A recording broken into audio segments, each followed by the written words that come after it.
Archive. Réalisateur de la trilogie, Patrice Lecomte a réuni en 2005 l'équipe du Splendide 26 ans après les bronzés font du ski.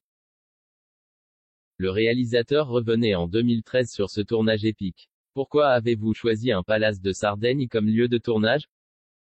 Patrice Lecomte, je voulais que le film se déroule au soleil, dans un établissement de grand standing qui correspond à l'embourgeoisement des bronzés. J'avais donc envoyé une assistante à la recherche de beaux hôtels. Elle en a découvert un en Sardaigne. Ce qui tombait bien, nous avions au casting Ornella Muti et Caterina Murino, deux actrices italiennes. Comment expliquez-vous que dans ce film sur leur retrouvaille, l'esprit potage du Splendide n'ait pas pris une ride? Leur complicité est restée intacte. Les 6 comédiens du Splendide, malgré leurs réussites individuelles, n'ont jamais cessé de se voir. Ils sont toujours d'incorrigibles blagueurs, l'ermite et clavier en tête, et on sentait chez eux une vraie joie de se retrouver. Mais ce tournage fut un peu différent des 2 premiers, à cause de la pression suscitée par l'énorme attente du public.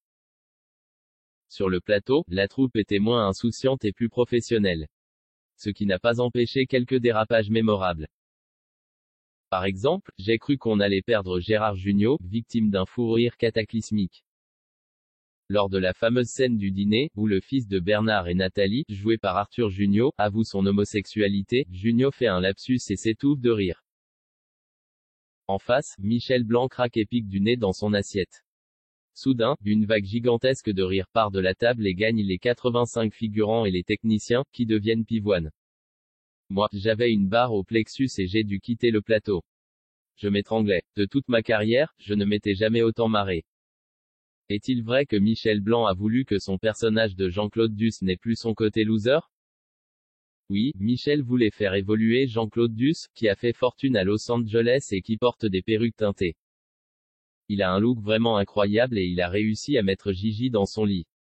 La bonne idée, c'est que ce sempiternel loser, qui n'arrive pas à conclure, risquait de lasser le public. En revanche, Dominique Lavanant serait devenu la tête de turc du plateau. Ils m'ont traité comme une pestiférée, a-t-elle déclaré après la sortie du film. J'aime beaucoup Dominique, mais elle a tendance à beaucoup exagérer son ressenti négatif. Depuis les bronzés font du ski, elle fait un fâcheux amalgame entre elle et son personnage de Christiane, l'esthéticienne dont tout le monde se moque. En Sardaigne, par exemple, elle s'était mis en tête que Christian Clavier ne l'aimait pas. Et après chaque scène avec lui, elle s'étonnait de sa gentillesse.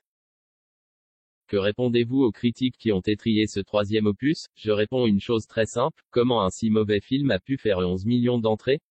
N'oubliez pas que les 2 premiers bronzés ont, eux aussi, été malmenés par les critiques à leur sortie.